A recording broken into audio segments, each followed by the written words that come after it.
está na hora de recebermos o Francisco Guimarães. Ele é impossível resumir o Francisco numa única ocupação, porque a verdade, Francisco, é que tu tens várias ocupações. E de agora resto, passou a ter de escritor também. Precisamente, e eu vou aqui ter que citar um outro Francisco, que é o Francisco Geraldes, também ele é autor de um livro de poesia, falando sobre o Francisco que aqui recebemos hoje, que diz que ele padece de uma doença raríssima que deveria, por norma, estar curada à passagem da maioridade, que é uma enfermidade que o obriga a interessar-se muito mais por perguntas do que por respostas.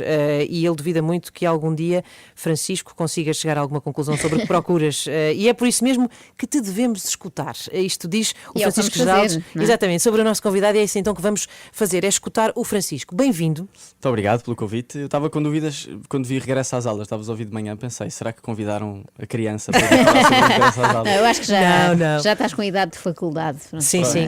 Apesar de teres este título, não é? Que é sempre impactante, do mais jovem treinador, tu vives com medo de que esse recorde seja batido por outra pessoa?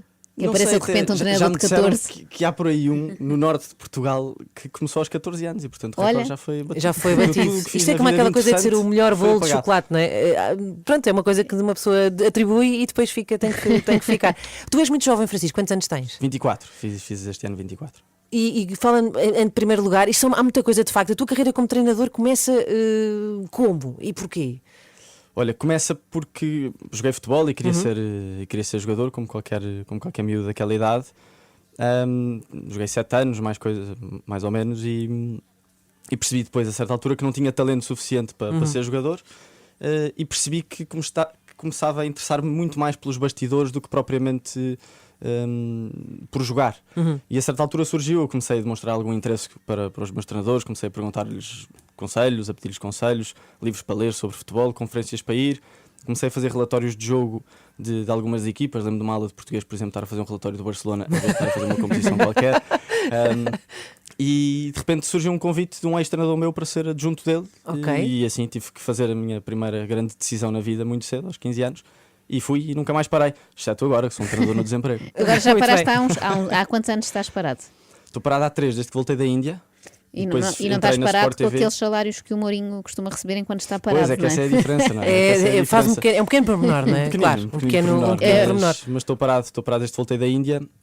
E entrei na Sport TV e gosto imenso de lá estar, e aproveitei para me formar, portanto continuo a fazer os cursos de treinador, entrei na faculdade, que era uma coisa que não tinha feito. Ou seja, a ideia é um dia retomar. De letras. É um sim, sem dúvida. Eu quero estar no futebol agora. Eu também gosto de fazer muito mais coisas e, portanto, quero aproveitar. Tens tempo, não é? Com 24. Eu falei do José Mourinho, não foi aqui em vão, porque é um dos nomes que está aqui neste teu plantel do teu livro, porque para quem não está a ver o livro neste momento, tu tens aqui um plantel de 23 jogadores, se não estou em erro, distribuídos por várias posições, como se fosse assim uma convocatória para a seleção nacional, não é? Acho que podemos chamar isto uma seleção nacional.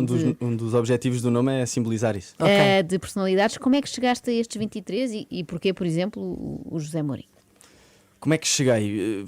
Com base em 2 critérios muito simples: admiração pessoal e profissional. E depois disponibilidade das pessoas. E depois houve ainda um terceiro. Quer dizer que há aqueles que tu admiras e que te disseram não vou poder falar consigo. Há de tudo, não é?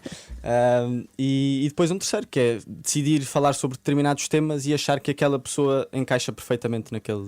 Às vezes contra todas as expectativas, se calhar, não é? Isto é, ou seja, às vezes foste buscar pessoas para falar de um tema que se calhar podia não ser óbvio para a maior parte das pessoas. Sim, algumas delas sim, apesar de eu achar que essas pessoas são especialistas naquilo, mesmo que não se ainda tivessem revelado como figuras de determinado tema. Determinada área, sim. Então, o Mourinho é relativamente óbvio, não é? Mas foi uma trabalhada, como é que chegaste a convencer essa malta toda.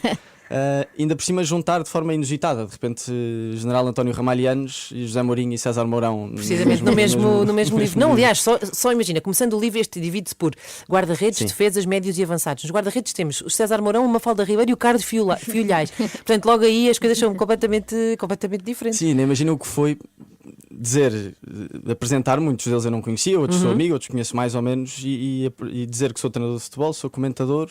Logo aí há uma desconfiança. No futebol há sempre uma grande desconfiança. E depois quero fazer um livro que nasce por causa do futebol, mas que depois não tem nada a ver com futebol. É muito difícil de definir. Tive resposta de várias pessoas, por exemplo, a Leonor Beleza, que é uma mulher que eu admiro imenso, presidente da Fundação Champalimau, que me disse, mas eu não percebo nada de futebol. Ou então o Carlos Fiolhais, por exemplo, que falámos ao telefone, eu também não o conhecia, um homem também incrível, um grande cientista e um grande comunicador, que a certa altura começou a falar de futebol ao telefone comigo.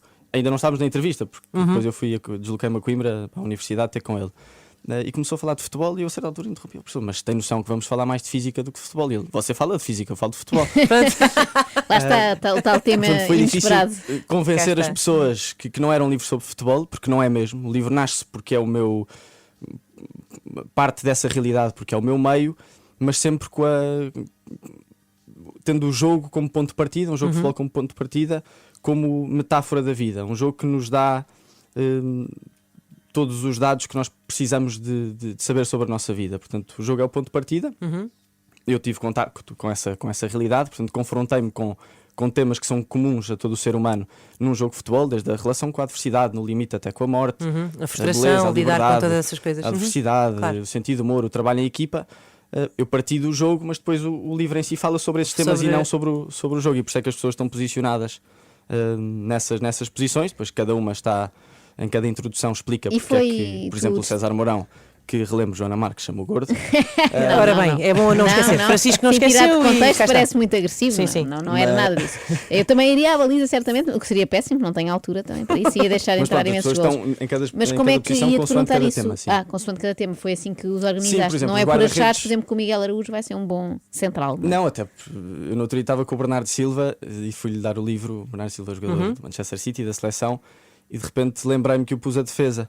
Ora bem, o único treinador que o pôs a defesa foi Jorge Jesus e pensei, ele vai ficar traumatizado outra vez. Estão sempre a puxá-lo para trás. Exato. Francisco, quero agradecer-te muito teres vindo aqui às 3 da manhã conversar connosco a propósito deste Convocatória. Convocatória Conversas para ir a Jogo, um livro do Francisco Guimarães. Mas tenho uma última pergunta para te fazer. Tu, que és um homem que se questiona permanentemente, não é? Como já percebemos, quero saber se no final de teres escrito este livro, se ficaste com mais respostas ou com mais perguntas ainda. Sempre mais perguntas, é uma chatice. É para o próximo. Eu estava com medo de fazer entrevistas, porque achava que não tinha jeito e talento para isso.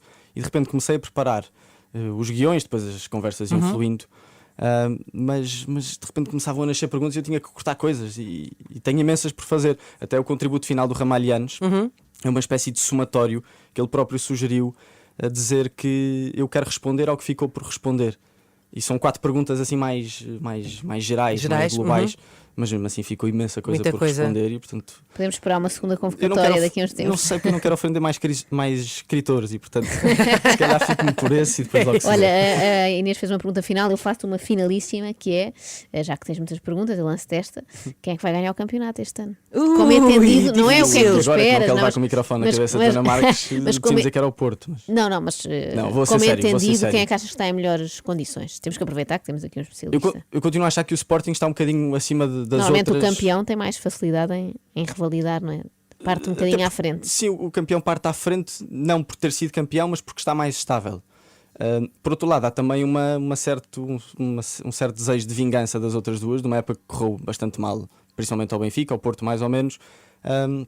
Há esse desejo de vingança e são equipas que se prepararam bem. O que eu acho que neste momento olho para o Porto e olho para o Benfica e não vejo tanta estabilidade, tanto no plantel como na estrutura, como no equilíbrio em termos de jogo, comparado ao Sporting, mas o Sporting já perdeu pontos também, portanto acho que nenhuma delas está Muito à ainda frente na das máxima, outras, ok. na Muito máxima bem. forma. Aqui fica. Vamos o preparar-nos para o palpite Marquês de de Pombal todo Mister verde outra Escritor, vez. ou um escritor mister. Francisco, muito obrigada por teres vindo Obrigado, conversar obrigado. connosco às 3 da manhã.